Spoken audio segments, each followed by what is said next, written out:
이하 내용 다 모아서 독립영화 시리즈로 만들어도 좋을 것 같아요. 유럽 미녀가 한국 남자와 야릇해진 이유. 기차 안에서 야동 찍냐고. 여러분은 혹시 어디 들어가야 하는 상황인데 그 안에서 남녀가 야릇한 분위기에 있다면 어떤 기분이 드시겠어요? 참 민망하고 불편하고 어떻게 해야 할지 난감한 기분일 겁니다. 그것도 달리는 기차 안의 객실이라고 생각해보세요. 기차 안인데 나갈 수도 없고 그렇다고 그 분위기에 들어갈 수도 없고 기차 복도에 서 있기도 뭐하고 그야말로 진퇴양난이라고 할 수 있겠죠. 현재도 유럽의 가장 중요한 교통수단은 기차입니다. 날씨나 도로 사정을 생각하지 않아도 되는 수단이기도 하고 각 나라의 세세한 장소들까지 전부 철도로 연결돼 있고 무엇보다 야간 열차라는 걸 이용하면 침대칸에서 잠을 자면서 이동 시간을 활용할 수 있다는 큰 장점이 있죠. 과거 스마트폰이 없던 시절에는 열차 안에서 새로운 사람들과의 만남이야말로 유럽 배낭여행의 진정한 묘미이자 하이라이트라고 할 만큼 오늘 타는 기차에서는 어떤 나라의 어떤 사람과 한 객실을 쓰게 될까? 옆자리에는 누가 앉게 될까? 이게 참 설레는 일이었습니다. 서로 다른 나라 사람이라는 호기심 덕분에 대화가 끊이지 않는 즐거운 시간이 되었죠. 물론 항상 잘 풀리는 건 아니고요. 미녀가 바로 옆자리나 같은 객실을 쓰는 행운도 있었지만 어떤 때는 할머니나 지독한 냄새가 나는 아랍계 이런 사람들과 같은 객실을 쓰게 될 땐 언제 도착하나 시간이 왜 이렇게 빨리 안 가나 이렇게 되는 거죠. 오늘은 유럽 여행 중에 야간 열차에서 정말 난감하고 쪽박이 될 뻔한 상황과 로또 같은 상황이 동시에 터지는 그런 경험을 풀어볼까 합니다. 먼저 기차 안에서 참으로 야릇하고 난감한 순간을 한국 남자와 함께 맞이하게 된 유럽 미녀의 시선에서 이야기를 풀어보겠습니다. 기차 여행의 낭만 누구나 한 번쯤 꿈꿔볼 거예요. 낯선 곳으로 가는 설레임 그리고 우연히 만난 사람들과 대화 이번엔 어떤 사람과 만나게 될까? 열차에 탈 때마다 새로운 기분이 들곤 하죠. 가끔 치근덕거리는 남자들이 있어 성가실 때도 있지만 대부분 서로 여행에 대한 이야기를 나누면서 즐거운 대화를 이어갈 수 있었어요. 그 중에서도 리스본으로 향하는 야간 열차에 탔을 때 그 기억은 너무나 강렬해 평생 잊혀지지 않을 것 같네요. 내가 야간 열차의 4인용 객실 쿠션로 들어갔을 때 안에는 아랍계 남성과 스페인 여성 그리고 젊은 동양인 남자가 있었어요. 서로 인사를 하며 자리를 확인하는데 나와 동양인 남자는 각각 침대 2층이었답니다. 승무원이 좌석과 표를 확인하고 여권을 받아 나가자마자 아랍계 남성과 스페인 여성은 나란히 앉아 노골적으로 알콩달콩한 분위기였죠. 그 때문에 안에 있기가 조금 거북해졌어요. 아직 자기 좀 이른 시간이라 난 객실을 나와 식당차로 갔어요. 칵테일을 한 잔 마시고 내일 일정을 생각하고 있다가 30분쯤 지나서 객실로 돌아갔답니다. 그런데 객실 문 앞에 동양인 남자가 멍하니 서있지 뭐예요?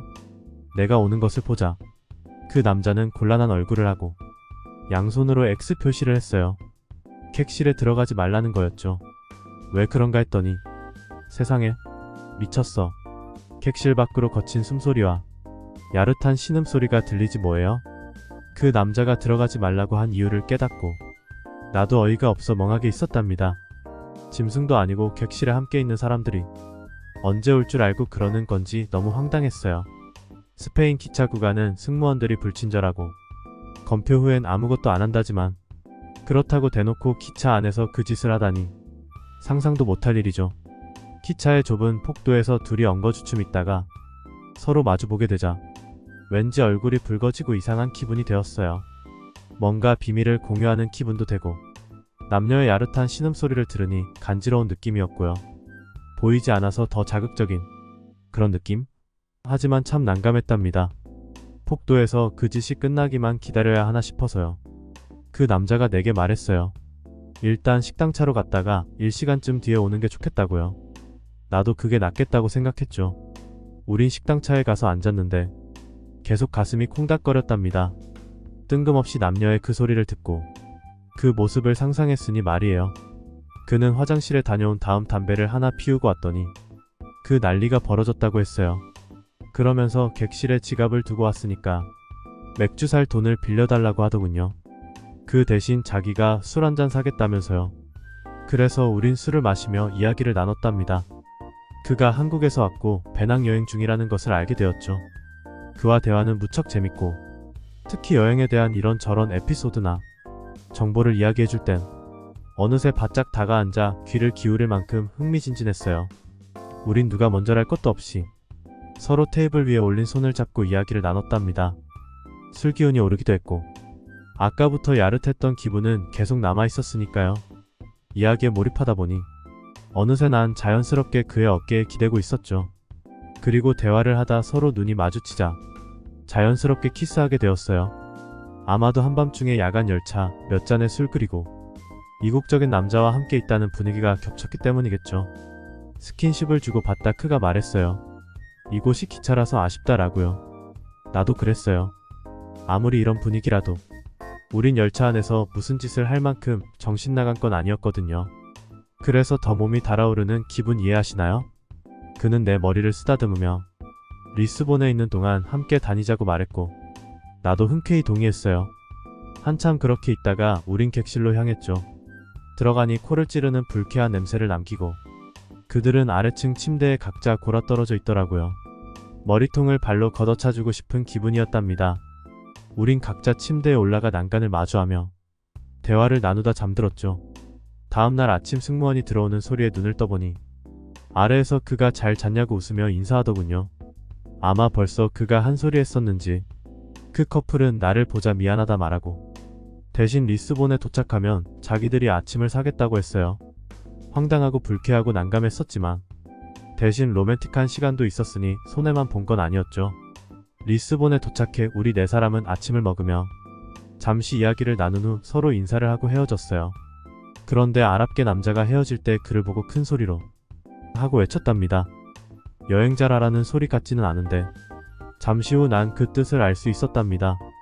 그는 나와 당장 갈 곳이 있다면서 내 짐까지 들더니 빨리 가자고 했어요. 네, 그곳은 바로 체크인할 수 있는 숙소였어요. 아랍계 남자와 뭔가 작은 소리로 대화하던 게 이거였구나. 그는 태연한 척했지만 어제 밤부터 야릇한 기분인 상태로 쭉 참고 있었나봐요. 하지만 나도 그랬으니까 내가 마다할 이유가 있겠어요? 그 뒤는 상상에 맡기에요. 우린 기진맥진해서 그날 밤이 되어서야 시내를 구경하러 나갔답니다. 이틀간 더 즐거운 시간을 보낸 후 연락처를 교환하고 작별했죠. 여행 중 노르웨이에 오게 되면 만나자고 하면서요. 아쉽게도 서로 여행 일정이 엇갈리면서 만날 수는 없었답니다. 그 뒤로 밤에 야간 열차를 타지 않게 되었어요. 왜냐하면 그때 일이 떠올라서 잠을 못 자게 될 것 같으니까요. 내 야간 열차에서 있었던 아주 스펙타클한 밤의 경험이었습니다. 아무래도 이런 이야기는 제 목소리, 제 관점으로 이야기를 하면 분위기가 확 식을 거예요. 그래서 그때 있던 일을 여자분의 시점에서 재구성해봤습니다. 이야기 수위에 불만이 있는 분도 있겠지만 전 어디까지나 유튜브의 정책을 철저히 준수하기 때문에 어떤 일이 있었는지 너무 자세한 부분까지 알려고 하지 마세요. 진짜 저 때 생각하면요 고문이에요. 고문 생고문. 남자들은 어떤 기분인지 절실하게 아실 겁니다. 하룻밤 동안 꼬박 하체에 피가 몰려가지고 나중에 머리 어지러워서 쓰러지는 줄 알았어요. 유럽의 야간 열차는 그 당시 침대 칸에 여러 종류가 있었거든요. 기본적으로는 4인실 그리고 6인실도 있고 좋은 건 2인실이나 1인실도 있었지만 배낭 여행하던 대학생한테 4인 객실 쿠셋이라고 하는데, 근데 아무리 커플이 탔어도 모르는 사람들이 있으면 눈치 보는 게 정상인데 내가 보건 말건 지들끼리 묘하고 야릇한 분위기 풍기더라고요. 그거 계속 보고 있는 것도 민망하니까 천천히 화장실 가면서 담배를 하나 피고 오자 이랬습니다. 20여 년 전에 기차 안에서 담배 다 피울 수 있었어요. 흡연구역이 따로 있는 기차도 있었고 대부분은 그냥 출입문 근처에서 창문 열고 피우고 객실 안에서도 서로 동의하면 그냥 창문 열고 피웠어요. 천천히 다녀와서 문을 열려고 보니까 익숙한 소리가 문 밖으로 나오는 거예요. 듣는 순간 CX 소리가 그냥 나왔죠. 이건 완전히 상도에 없는 것들이잖아요. 로맨스도 최소한 때와 장소를 가려야지. 그 소리 듣자마자 바로 반응이 오지. 그렇다고 기차 안에서 어디 가나요? 안에다 지갑도 놔두고 와서 식당도 못 가고 황당한 상황에 엉거주춤 해가지고 서 있는데 먼저 나갔던 이쁜 여자가 오더라고요. 그 상황에 문 열고 들어가면 난리통이 될 것 같아서 일단 멈추라고 했는데 그 여성분도 소리 듣자마자 오묘한 표정을 지으면서 저랑 같은 상황이 되었습니다. 어떻게 하나 복도에 계속 서 있는데 소리는 계속 새나오지 아주 미치겠는 거예요.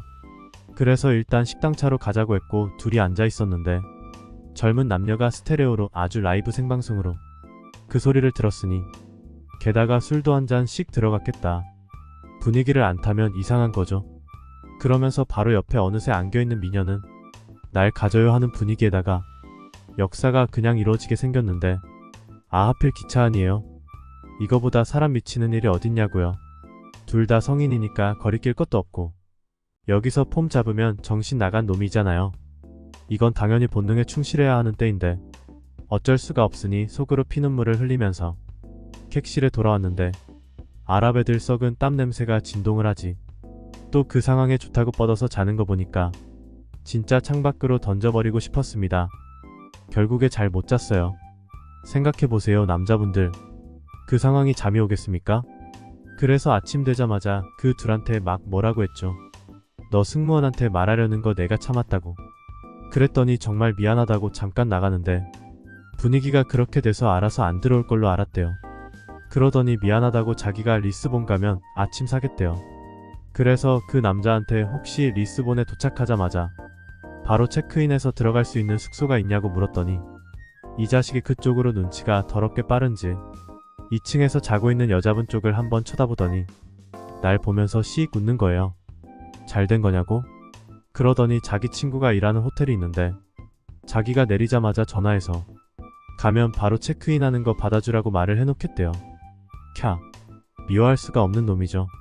이런 풍류를 아는 자식 같으니라고. 그렇게 리스본 도착하자마자 그 여성분 손잡고 알려준 숙소로 갔죠. 제 머릿속에 뭐가 있겠습니까? 하루 밤새 꼬박 폭발 상태로 참고 있었는데 머리가 어지러워 죽겠는데 관광이고 나발이고 그딴 게 중요하겠냐고요? 그렇게 뜨거운 밤을, 아니 뜨거운 아침과 뜨거운 오후를 보내고 나중에 노르웨이에 가면 만나자고 했는데 제가 노르웨이에 도착해서 연락을 하니까 아직 여행 중이라고 거기 없더라고요. 모르죠. 일부러 피한 건지 아니면 진짜로 없었는지. 만날 인연이 아니라 그런 거겠죠. 네, 요즘 진지한 주제를 연속으로 다루다 보니 오늘은 좀 가볍게 황당하고 난감한 상황과 호박이 넝쿨째 굴러온 상황이 동시에 발생해버린 극과 극을 오가는 경험담을 풀어봤고요. 살다 보면 각각 이런 일이 벌어지기도 어려운데 동시에 찾아왔었기 때문에 20여 년이 지나서도 그때를 떠올리면 뭔가 주체하기 어려워지는 그런 기억입니다. 너무 강렬한 체험이었으니까요. 오늘 밤은 조용히 보낼 수 없을 것 같네요. 아마 제 인생을 통틀어도 손에 꼽는 뜨거운 밤, 아니 뜨거운 아침이었습니다. 이런 엉뚱한 일이 생길 수 있었던 것도 스마트폰이 없던 시대라 가능했던 거지. 지금은 미녀와 저런 썸이 생기기도 전에 상황이 끝나버리겠죠. 왜냐하면 바로 문 열고 찍어서 SNS에 올릴 거니까. 네, 정리하자면 언제 어떤 상황에서도 인생에는 기회가 다가올 수 있으니까 항상 깨어 있어야 한다. 이 정도로 결론을 내리고 마무리 짓겠습니다. 빈혈은 꼭 병이 있어 오는 것이 아니란 걸 알게 되었습니다.